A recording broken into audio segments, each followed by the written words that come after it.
In a kingdom gilded by tradition and shadowed by secrets, one peasant's heart would ignite a fire that threatened to consume the very foundations of the throne.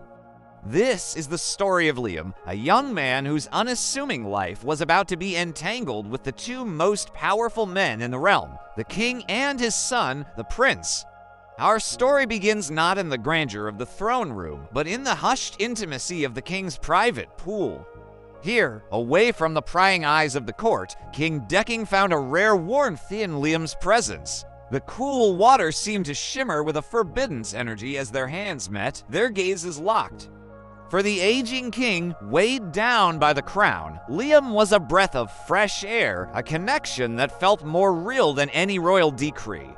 But they were not alone. Hidden in the shadows, the young prince watched.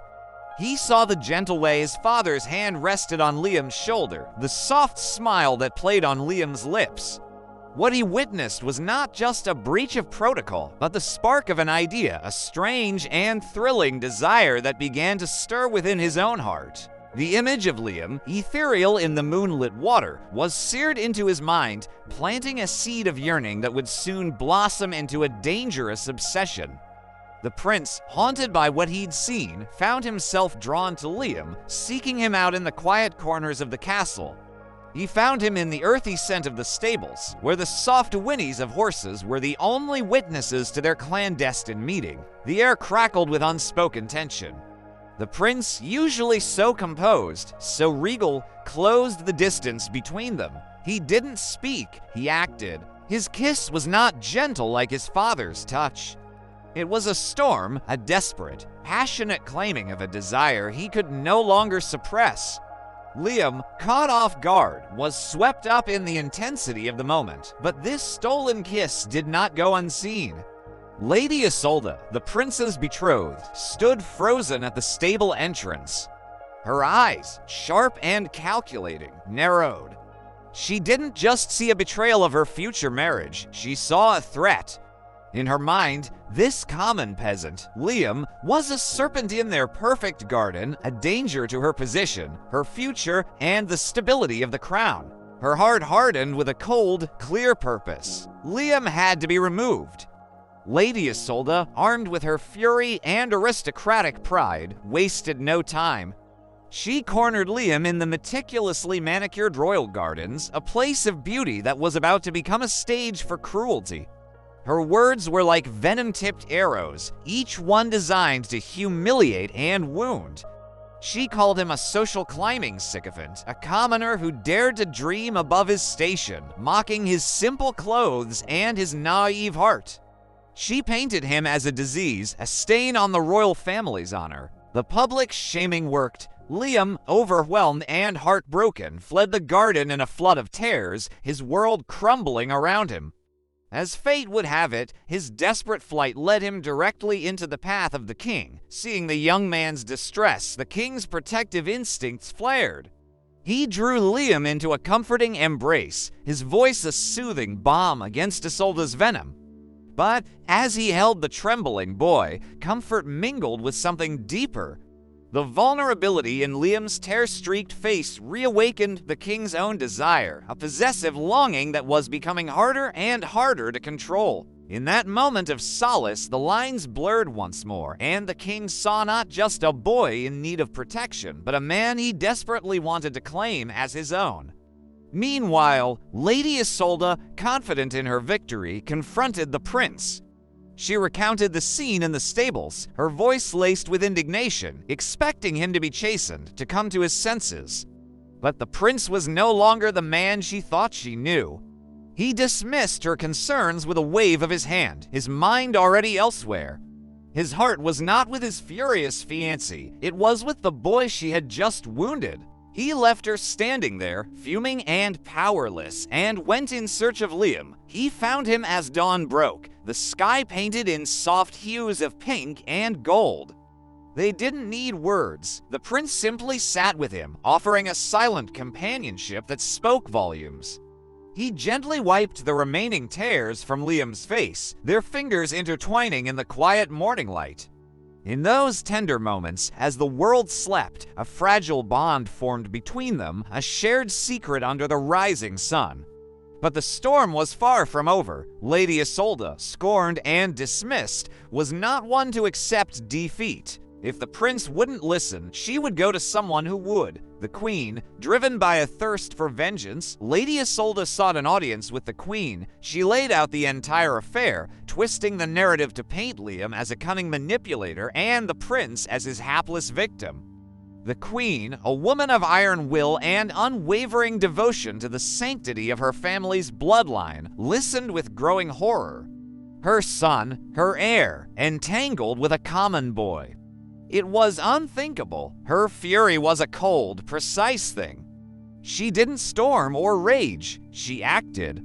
Following Isolde's information, she moved through the castle like a silent predator and found exactly what she was looking for. She burst into the prince's chambers to find Liam wrapped in her son's arms, the morning light catching the tenderness of their embrace. The scene shattered the queen's composure. Her command was swift and absolute. Guards, seize him. Liam was dragged away, his pleas lost in the cold fury of the queen's justice. He was thrown into the castle dungeons, the darkness a stark contrast to the dawn's embrace he had just shared. The prince, watching the love of his life being imprisoned, was pushed to a desperate edge. In a shocking act of defiance, he turned on his mother. "If you condemn him," he yelled, his voice echoing in the stone hallway, "then you must condemn my father, the king, as well. He is as involved with Liam as I am." The revelation hung in the air, a bombshell that shook the very foundations of the royal family. The scandal was no longer a secret, it was a declaration of war. The king, learning of Liam's imprisonment and his son's explosive revelation, knew he had to act. The queen's wrath was absolute, and a public trial would expose everything, destroying them all. Under the cloak of darkest night, the king moved with a secrecy befitting a spy master. He personally descended into the dungeons, bypassing his own guards. He found Liam, pale and terrified, and freed him from his cell. There was no time for lengthy explanations. He pressed a pouch of gold into Liam's hand and gave him a simple instruction: flee to a remote cabin deep in the mountains, a forgotten hunting lodge known only to the king. He was to wait there until the storm passed. But secrets in a castle have a way of being overheard. The prince, consumed with worrying for Liam, had been watching his father's movements.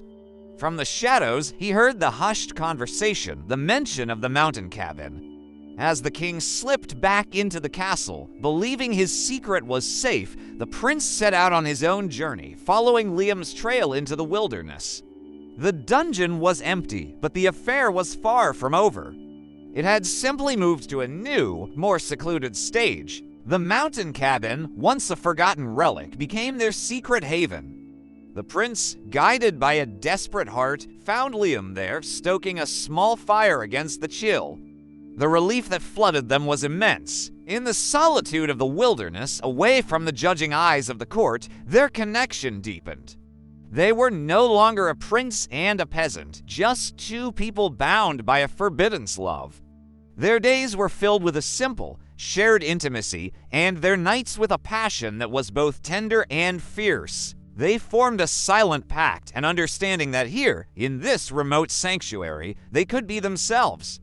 Weeks later, the king, having quelled the queen's immediate fury with promises and political maneuvering, made his own journey to the mountains. He found Liam not alone, but content. The reunion was charged with a familiar desire. That night, under the vast, starry sky, the king and Liam came together, their love making open and unashamed, a reclamation of the bond that had started this all. The next morning, the prince returned from a hunt to a sight that stopped him in his tracks. His father and Liam, wrapped in each other's arms, sleeping peacefully. The betrayal was a physical blow. A raw, primal confrontation erupted between father and son, their angry shouts echoing through the quiet forest. It was Liam, the eye of their storm, who stepped between them. With a wisdom born of love and survival, he mediated their conflict. He loved them both, and he would not be the cause of their destruction.